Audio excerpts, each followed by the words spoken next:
हरियाणा में अब भाजपा पूरी तरह से लोकसभा चुनाव के मोड पर आ चुकी है। सत्तासीन बीजेपी 2024 में होने वाले विधानसभा चुनाव से ज्यादा लोकसभा चुनाव पर फोकस कर रही है।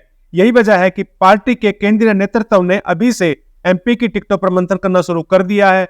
अभी तक के मंथन में 2 सांसद ऐसे मिले जो सांसद का चुनाव न लड़कर, लोकसभा का चुनाव न लड़कर एमएलए का चुनाव लड़ने के इच्छुक बताए जा रहे हैं।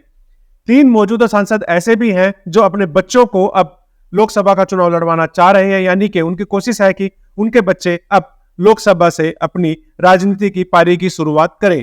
केंद्रीय नेतृत्व ने 2 सांसद ऐसे भी पाए या 2 सांसदों को चिन्हित किया है जिनकी टिकट पर संशय है, यानी कि भाजपा उनकी टिकट पर कैंची चला सकती है।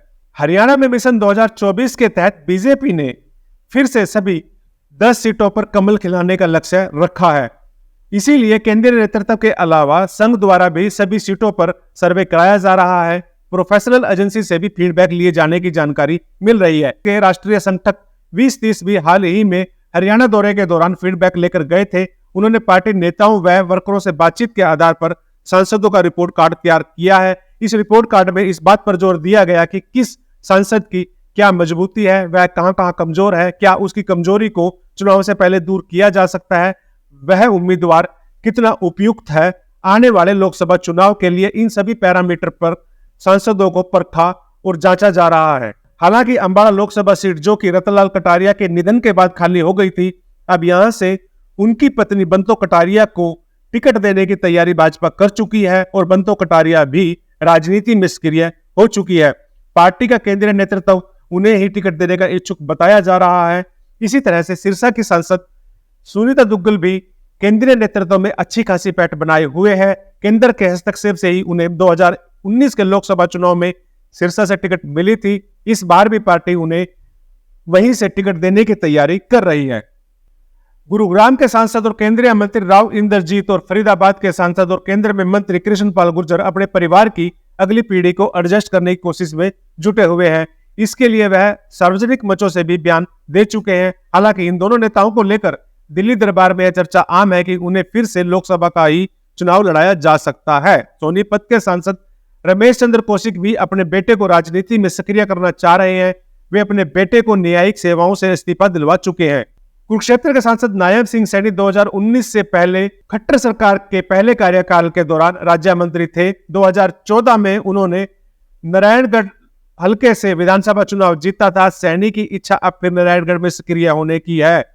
सैनी चाहते हैं कि उन्हें नारायणगढ़ विधानसभा सीट से टिकट मिले और वह वहीं से चुनाव लड़े। भिवानी महेंद्रगढ़ के सांसद धर्मवीर सिंह की लंबे समय से विधानसभा में जाने की कोशिश है। उनकी ख्वाहिश है कि वह प्रदेश की राजनीति में सक्रिय हो, विधानसभा की राजनीति करें, लेकिन उन्हें मौका नहीं मिल रहा। लेकिन इस बार उन्हें भी लग रहा है कि वह अपनी उम्मीद या अपना सपना वह पूरा कर सके। इसलिए उन्होंने भी लोकसभा के बजाय विधानसभा चुनाव लड़ने की इच्छा जताई है। करनाल के सांसद संजय भाटिया हालांकि रिकॉर्ड मतों से 2019 का चुनाव जीते थे, लेकिन उनका मन भी अब विधानसभा का चुनाव लड़ने को कर रहा है। वह पानीपत सिटी से विधानसभा का चुनाव लड़ना चाह रहे हैं। अब उनकी यह चाहत पूरी होती है या नहीं होती, यह देखने वाली बात होगी, क्योंकि ऐसा लग रहा है कि केंद्रीय नेतृत्व उन्हें एक बार फिर करनाल से चुनाव लड़ाएगा। हालांकि भाटिया की सीएम मनोहर लाल के साथ काफी नजदीकी है। ऐसे में पार्टी नेतृत्व भाटिया को लेकर कोई भी फैसला लेने से पहले मुख्यमंत्री को जरूर भरोसे में लेगा। रोहतक के सांसद डॉक्टर अरविंद शर्मा के तेवर इन दिनों बदले हुए हैं। 2019 में जिस तरह से उन्होंने कांग्रेस उम्मीदवार दीपेंद्र हुड्डा को शिकस्त दी थी, इसके बाद उन्हें लग रहा था कि इनाम के तौर पर केंद्र में मंत्री बना दिया जाएगा, लेकिन उनकी यह हसरत ही रही। दूसरी ओर उनका सीएम के साथ भी 36 का आंकड़ा चल रहा है। यह भी संभव है कि पार्टी इस बार उन्हें किसी अन्य क्षेत्र से टिकट दे दे या फिर उनके टिकट पर कैंची ही चल जाए। हिसार के सांसद ब्रजेंद्र सिंह के तेवर भी इन दिनों काफी बदले हुए हैं। वे सरकार की नीतियों पर खुलकर बोलते हैं। उनके पिता व पूर्व केंद्रीय मंत्री चौधरी बीरेंद्र सिंह भाजपा के कई फैसलों पर सार्वजनिक तौर पर सवाल उठा चुके हैं। वह राहुल गांधी की भी तारीफ कर चुके हैं। बीजेपी अंदर खाते हिसार के लिए नया चेहरा तलाश रही है। बहरहाल अब यह देखने वाली बात होगी कि क्या भाजपा इन 10 के 10 सांसदों को दोबारा से चुनाव मैदान में उतारती है या किसी के टिकट काटती है, किसी का लोकसभा क्षेत्र बदलती है या उन्हें पुराने लोकसभा क्षेत्रों में ही उतारा जाता है। यह देखने वाली बात होगी। लेकिन जिस तरह से भाजपा इन दिनों लोकसभा चुनाव को लेकर गंभीर है, इससे पार्टी की तैयारियों का अंदाजा आसानी से लगाया जा सकता है। धन्यवाद।